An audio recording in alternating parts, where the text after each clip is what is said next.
Ashamar kafune kam jirtu kabajamtoota daawwattoota Horni Miidiyaa. Kun qophii gungummiidha. Qophiin gungummii torbanitti karaa Horni Miidiyaa al tokko isiniif darba. Qophii kanarratti Oromoon ofiisaatti maal gunguma, walitti maal gungumaa kan jira kan jedhu qabannee isiniif dhiyaanna. Qophii kana qopheessuun kan si faana turu Allalisaa Dhaabate akkasumas ogeessi kaameraa koo Abdullahi Guyyoo ture.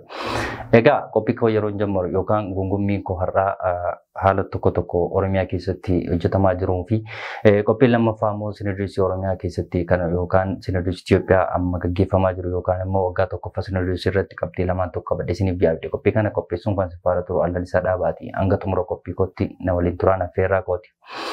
Egaa haalli Oromoo fi Oromiyaan keessa jiru ammas rakkoo hamaaf saaxilamaa fi yookaan uummanni Oromoo bakkoota garaagaraa keessatti darara hamaa argaa jira. Inni kun ammas karaa mootummaas ta'ee karaa bakkoota garaagaraattis fala waan argate hin fakkaatu. Asirratti egaa bakkoota garaagaraatti ajjeechaan ammas raawwachaa jira. Kunis gama mootummaatiin ilaalcha hin arganne jechuu dandeenya. Ajjeechaan asirratti egaa mana hidhaatti baasanii ajjeesuun kun manatti immoo deemanii ibiddaan yookaan immoo manatti ibidda qabsiisanii bakkoota garaagaraatti fixuun kun yookaan sababa waraana adda bilisummaa Oromoo deeggartanii bakkoota garaagaraatti uummata dararuun kun dargaggeessa ajjeesuun kun mi'aan gubuun kun bakkoota garaagaraatti raawwachaa jira. Kunis karaa mootummaa fala waan argate miti. Kunis kanattis uummanni bakkoota garaagaraatti rakkina hamaaf saaxilamaa jira. Beellis bakkoota garaagaraatti ammas raawwachaa jira. Kanaaf waraana adda bilisummaa Oromoo sababii godhanii uummanni kun bakkoota garaagaraatti darara hamaa inni argaa jiru kun baay'ee ammas yaaddeessaa yookaan uummata Oromoo biratti gungummii kaaseera jechuu dandeenya. Bakkoota garaagaraatti meeshaan keessumaa Oromiyaa keessatti meeshaan dhukaa jiru kun uummata Oromoof yaaddoo hamaa yookaan beelaaf saaxileera. Kanaaf meeshaan amma Oromiyaa keessatti dhukaa jiru kana akka nama mootummaa daangaa lolaa jiru yookaan immoo akka mootummaa daangaa ofii kabachiisu tokkotti bakkoota garaagaraatti meeshaan kun dhukaa jiru kun diishkaa dhukaasuu irra darbee marfii dhukaasuu zuwii 23 dhukaasuu meeshaa gurguddaatu Oromiyaa keessatti dhukaa jira. Kun immoo uummanni akka beela'uu fi uummanni dararaa akka arguu fi bakkoota garaagaraattis ammas dhiphinni kun raawwachaa jira. Kanaaf kanarratti mootummaan bakkoota garaagaraatti xiyyeeffannoo kennee mootummaan otoo beela'uu didi immoo uummanni otoo beelaa uummanni akka hin beelane mootummaan kun dhukaasa dhaabuu akka danda'u asumaan uummanni gaafachaa jira. Kanaaf uummanni akka beela'uuf uummanni akka qeegadhiisuuf sababii guddaa kan ta'e mootummaadha jechuu dandeenya. Kanaaf uummanni sababii waraana adda bilisummaa Oromootti bakkoota garaagaraatti salphina argaa jira.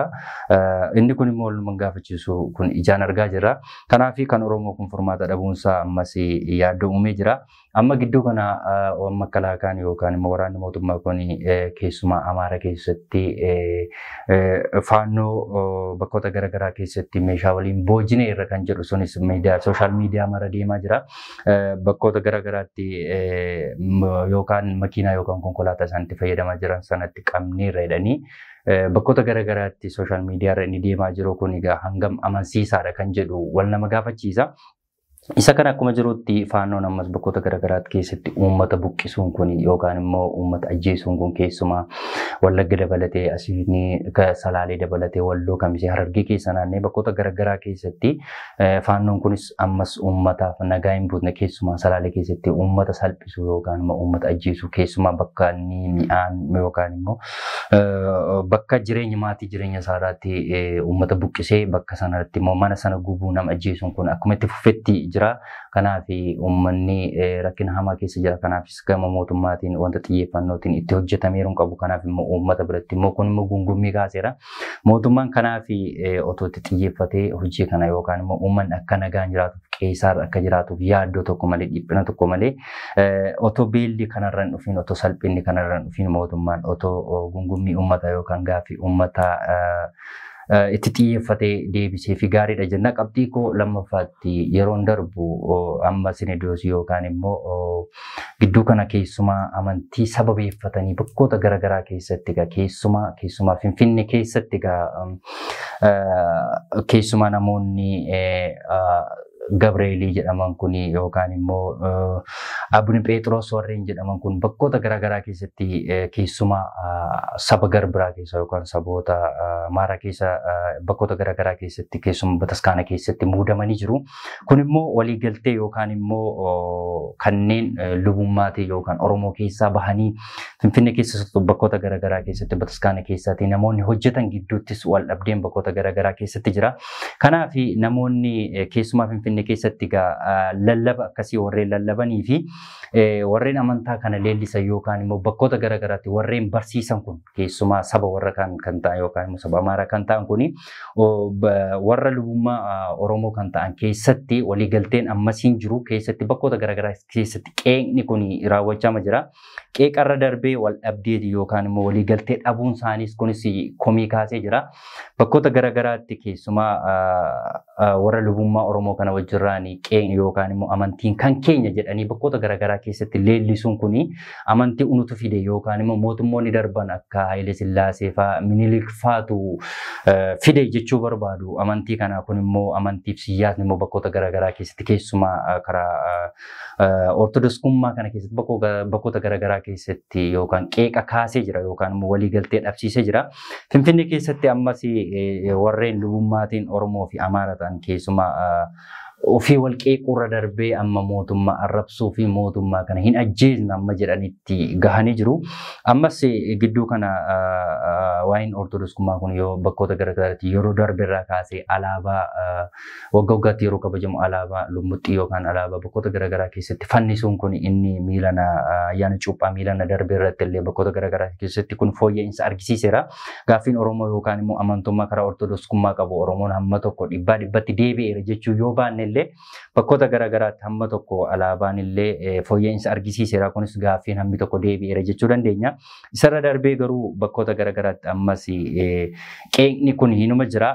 Qeeqarra darbee amma immoo balaaleffannaan yookaan immoo namoonni lubummaa achi keessa hojjetan namoonni akka gaggeessummaatti yookaan abbaa Abuna Luqaas kan jedhamu kunis mootummaa qeequu yookaan immoo mootummaan kun hin ajjeesne yookaan immoo mootummaatti arraba yookaan immoo jechan taane uummatarra yookaan saba Oromoo arrabsuurra darbee amma mootummaa arrabsuu fi qeequurra gahee jira. Kanaaf immoo bakkoota garaagaraatti yookaan miidiyaatti yookaan sooshaal miidiyaarra bahee intarviiyuu bakkoota garaagaraatti taasisee jira. Kanaaf immoo viidiyoo tokko qabna. Viidiyoo ilaallee walitti deebi'uu dandeenya.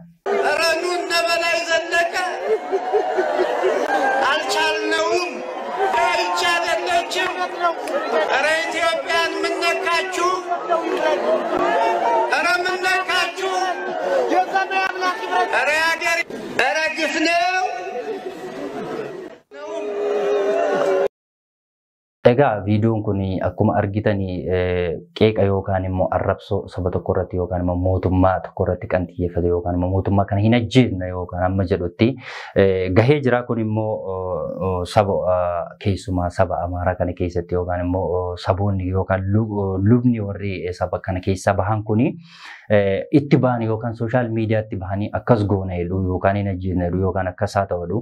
Kanaaf sabni keessumaa sabni ortodoksii yookaan immoo bakkoota garaagaraatti warreen amantii ortodoksii hordofan kuni namicha mootummoota darban waaqessaa jiru moo amantii amma keessumaa amantii ortodoksii waaqessaa jira kan jedhu sun wal nama gaafachiisa. Kanaaf namoonni yookaan immoo akka adda durummaatti bakka bu'anii yookaan immoo amantii kana gaggeessanii amantii fi karreen siyaasa walitti fidanii bakkoota garaagaraa keessatti uummata burjaajeessuu fi uummanni akka gargar ba'uu fi uummanni akka wal jibbuuf bakkoota garaagaraa keessatti kan fakkeenya ta'aa jiru kun namoota adda durummaatti yookaan akka lubummaatti uummata tajaajilaa jiran kanadha.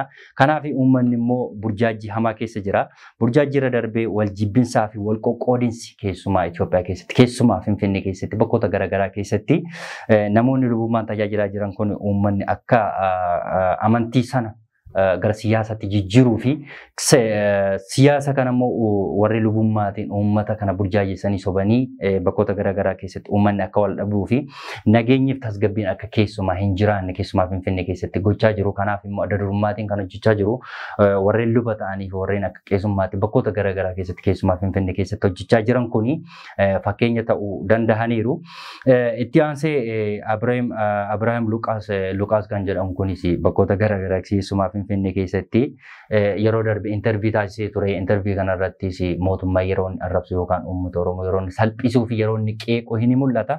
Kanaafillee achi bahee mootummaa yookaan immoo uummata kana dhiifama gaafadhu jennaan yoo barbaanne hin ajjeesu jechuu ni dandeenya jedhee bakkoota garaagaraatti qeeqa yookaan yaada kaasee ture keessumaa intervii yeroo darbe irratti kaasee ture.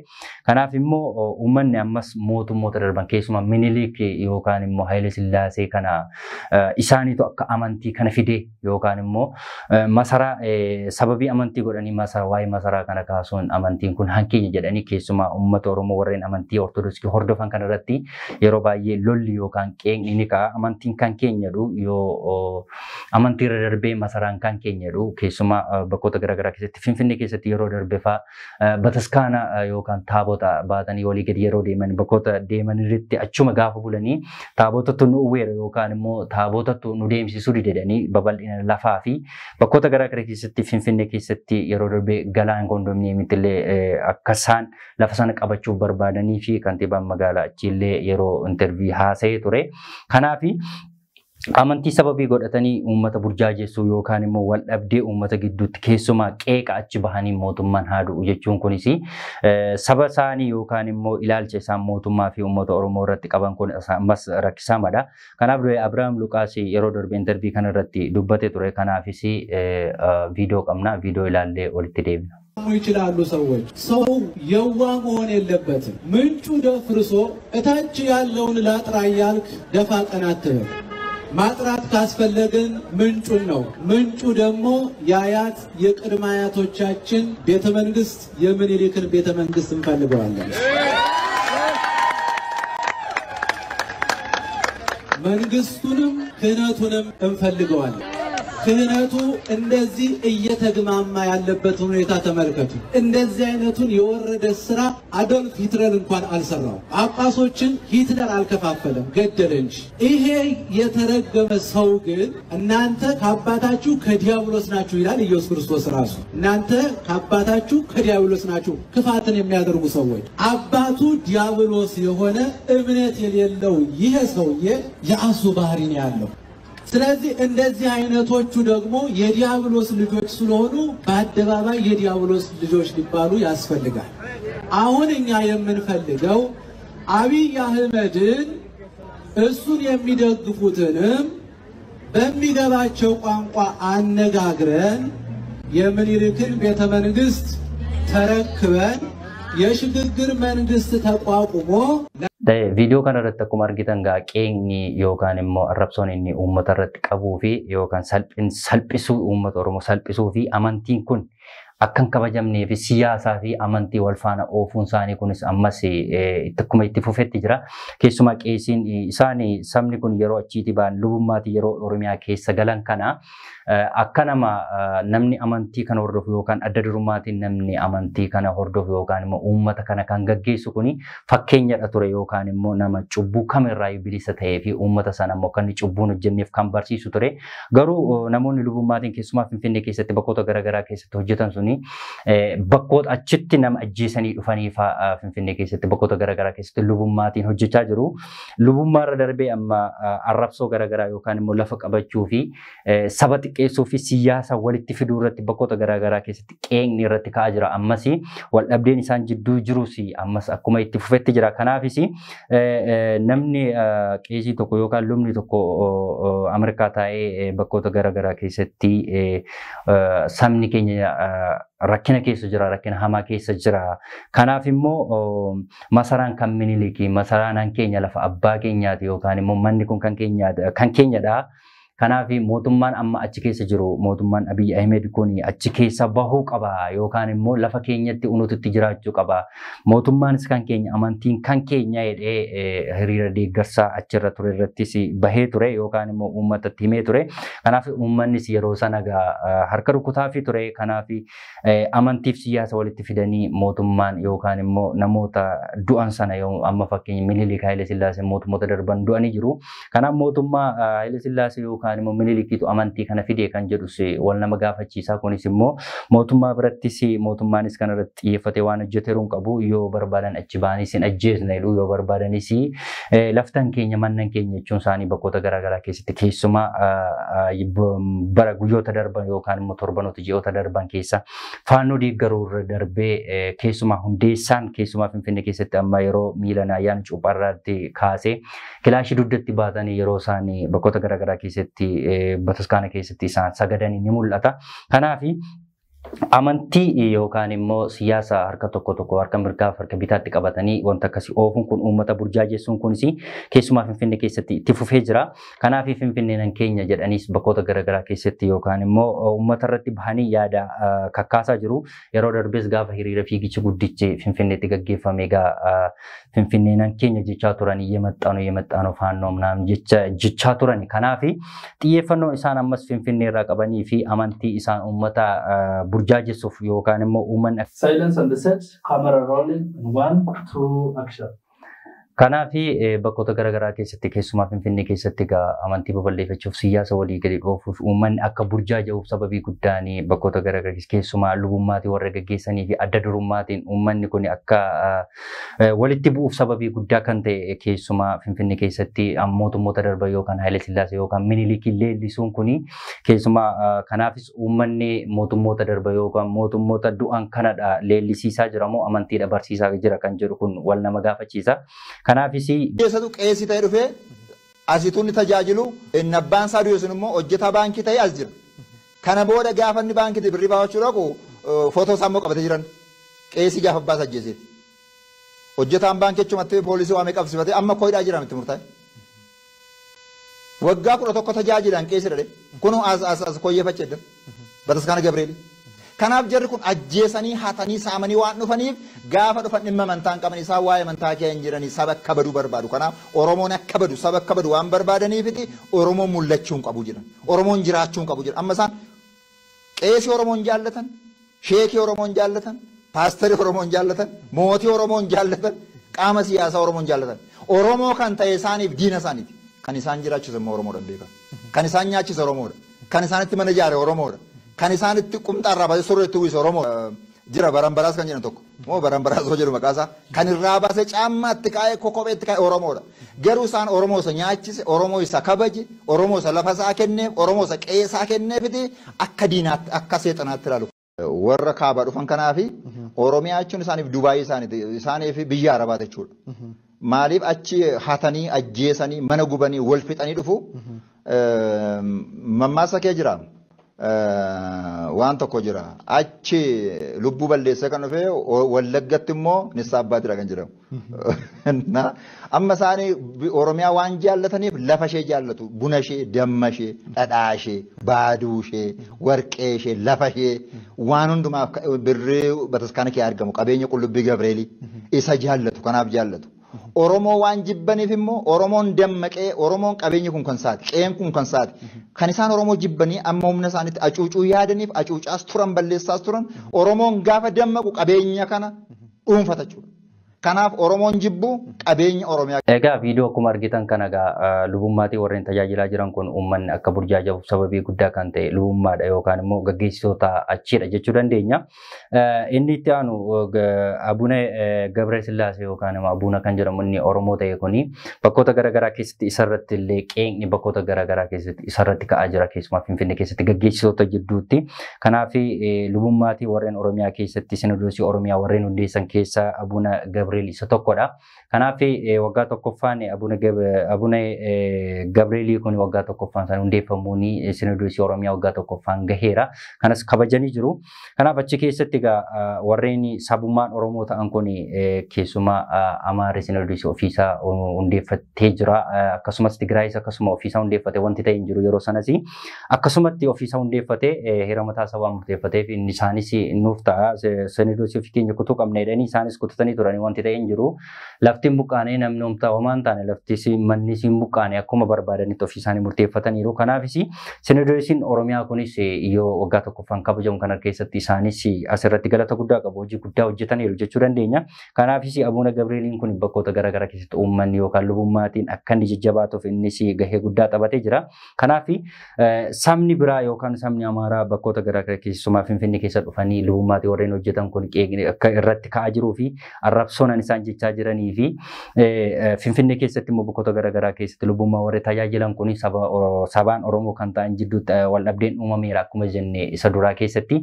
Ammas Abuna Gabriel yaada kanarratti yookaan viidiyoo kanarratti waan hojjetu qaba. Viidicha ilaallee walitti deebina. Ergaan abbummaa koosa kanaadha. Akka saba Oromootti immoo akka uummata Oromootti immoo Sinodoosii mataa keenyaa qabna. Yeroo dhiyoo keessatti Sinodoosii keenya cimsinee amma Sinodoosiitu hundaa'e jennee labsina tun ta'in Sinodoosiin Oromiyaa barreen gaddaadha kan hundaa'e bara 2015 hundeeffanne amma garuu akkamitti akka bultan akkamitti akka geggeeffamu Oromoonni ba'aa jiru. Oromoonni lixa jiru, Oromoonni kaabaa ni kibba akkamitti walii wajjin Sinodoosii Oromiyaa kana tumsitanii walii wajjin taanee biyyaaf nageenya buufne amantaa keenya kabajnee uummata keenya tajaajila isa jedhu ergaa isiniif dabarsina waan taaneef bakka jirtan hundumaatti kutannoo amantaadhaan jaalala biyyaaf jaalala amantaa qabdan hojiitti mul'isaati qophiidhaan nu eeggadhaa Waaqayyoon nuuf kadhadhaa abboota nageenyaati abboota amantaati walii wajjin Sinodoosii keenya hin tumsanna waan taaneef obsaan nu eeggadhaa waan isinirraa eegamu nu tumsaa nu gargaara biyyi kun akka nagaan jiraatu biyya du'a labsu keessaa baane Sinodoosii du'a labsu keessaa baane Sinodoosii nageenya labsu dhaabbannee waan jirruuf tumsaa isinirraa eegamu nu godhachuu barbaanna Sinodoosii du'a labsu kana Sinodoosii warra du'a labsan kan awaggazuu dhiise kana jalatti sabi keenya sabi jireenya barbaadu Sinodoosii du'a labsu kana jala buluu hin qabu Sinodoosii jireenya labsu jala buluu qaba kanaaf Sinodoosiin jireenya labsu immoo Sinodoosii Oromiyaati waan ta'eef Sinodoosii keessan jala bultanii Sinodoosii du'a labsu jala baatanii Sinodoosii dhugaa qabattanii akka deemtan dhaaltu mootummaa Waaqayyoo akka taataniif hawwii keenya irratti hojjennaa kanaaf qophaa'uu eeggadhaa isa jedhuun ergaa koosiniif dabarsuu barbaada. Egaa viidiyoo akkuma argitan kana Abuna Gabriel yaada achirratti kaaseeni warreen nama ajjeesanii dhufan yookaan immoo warreen wal ajjeesanii dhufanii keessumaa warreen Oromiyaa keessa jiran kun immoo dhadhaa keenya yookaan immoo nyaata keenya warqii keenya albuuda keenya waan isaanitti tolee fi unuun nu jaallatan malee wanta nu jaallatan yookaan immoo unuun nu jaallatan otoo hin taane lafa keenya faayidaa keenya jaallatanii keessumaa yeroo taabota keessatti yookaan immoo Sinodoosii yookaan immoo mana lubummaa keessatti kanneen asraata fidanii isaan mi'eeffatan yookaan immoo isa jaallataniiti malee sabaa warra Oromoo ta'an jaallatanii miti. Kanaafis immoo wallabdeen yookaan amantiitiin walitti dhufnu malee unu gidduu waldhabdeen bakkoota garaagaraa keessa ni jira. Kanaafis immoo nuyi Sinodoosii Oromiyaa hundeessineera waan ta'eef akkuma saboota warra kaanii Sinodoosii ofii keenya hundeeffannee ofii keenya of gaggeessuu dandeenya. Yaadaanis ta'e ilaalchanis bakkoota garaagaraa keessatti nuyi isaanii gadi miti saba barate qabna waan ta'eef wanti unu wal nu kadhachiisu hin jiru kanaafis immoo wal dhabdeen unu gidduu jiru yeroo gabaabaa keessatti furamuu ni danda'a kan jedhu innis yaada kaasee ture asirratti viidiyoo isaa ilaallee walitti deebina. Ergaan abbummaa koosa kanaadha akka saba Oromootti immoo akka uummata Oromootti immoo Sinodoosii mataa keenyaa qabna yeroo dhiyoo keessatti Sinodoosii keenya cimsinee amma Sinodoosiitu hundaa'e jennee labsina tun ta'in Sinodoosiin Oromiyaa barreen gaddaadha kan hundaa'e bara 2015 hundeeffanne amma garuu akkamitti akka bultan akkamitti akka geggeeffamu Oromoonni ba'aa jiru Oromoonni lixa jiru Oromoonni kaabaa ni kibba akkamitti walii wajjin Sinodoosii Oromiyaa kana tumsitanii walii wajjin taanee biyyaaf nageenya buufne amantaa keenya kabajnee uummata keenya tajaajila isa jedhu ergaa isiniif dabarsina waan taaneef bakka jirtan hundumaatti kutannu amantaadhaan jaalala biyyaaf jaalala amantaa qabdan hojiitti mul'isaati qophiidhaan nu eeggadhaa waaqayyoon nuuf kadhadhaa on abboota nageenyaati abboota amantaati walii wajjin sinodoosii keenya hin tumsanna waan taaneef obsaan nu eeggadhaa waan isinirraa eegamu nu tumsaa nu gargaara biyyi kun akka nagaan jiraatu biyya du'a labsu keessaa baane sinodoosii du'a labsu keessaa baane sinodoosii nageenya labsu dhaabbannee waan jirruuf tumsaa isinirraa eegamu nu godhachuu barbaanna sinodoosii du'a labsu kana sinodoosii warra du'a labsan kan awaggazuu dhiise kana jalatti sabi keenya sabi jireenya barbaadu sinodoosii du'a labsu kana jala buluu hin qabu sinodoosii jireenya labsu jala buluu qaba kanaaf sinodoosiin jireenya labsu immoo sinodoosii oromiyaati waan ta'eef sinodoosii keessan jala bultanii sinodoosii du'a labsu jala baatanii sinodoosii dhugaa qabattanii akka deemtan dhaaltu mootummaa waaqayyoo akka taataniif hawwii keenya irratti hojjennaa kanaaf qophaa'aa nu eeggadhaa isa jedhuun ergaa koosiniif dabarsuu barbaada. Egaa viidiyoo isaa akkuma ilaaltan egaa Abuna Gabreelii bakkoota garaagaraa keessatti yaada yeroo guyyoota baay'ee yookaan immoo bakkoota garaagaraa keessatti yaada ni kaasaa waa'ee sinodoosii Oromiyaa kanarratti. Kanaafis sinodoosiin Oromiyaa kunis amma hundeeffamuunsaa haala gaariirra jira. Kanaafis waa'ee amantii Ortodoksii saboota bakkoota garaagaraa keessumaa sabaan Amaaraa fi sabaan Oromoo kan ta'an keessatti warreen lubummaatiin hojjetan jidduutti wal dhabdeen bakkoota garaagaraa keessatti ni uumama. Kanaafis immoo amantii dahoo godhatanii siyaasa gaggeessuun kun keessumaa Finfinnee keessatti lafa gaafachuun kun immoo sabni akka gargar ba'uuf jibbinsaa fi kanneen kana fakkaatan keessumaa Finfinnee keessatti babal'achaa jira. Kanaafis immoo sinodoosiin Oromiyaa kana murteeffatee yookaan immoo gara duraatti nuyi sabaan Oromoo kan taane sinodoosii ofii keenya hundeeffanneera waan ta'eef wanti wal dhabdee nu gidduutti dhuumuu hin jiru. Mootummoota darban Hayilee Sillaasee fi Minilikiin wanta faarsinuuf hin qabnu. Amantii kan fide isaan miti amantiin kan abbaate waan ta'eef wanti walitti nu buusus hin jiru. Kanaafis ofii keenya of gaggeessina jedhee Abuna Gabriel yaada kaaseera. Kanaafis sinodoosiin Oromiyaa hundeeffame kun isarratti waan hojjetu fakkaata jechuudha. Kana egaa yaada asirratti yookaan immoo gungummiin ani torbaniif qabadhe kan hangammaatti daawwataa turtan ture. Qophii kanarratti yaadaaf qeeqa qabdan isinis karaa koomentii nu barreessuu dandeessu.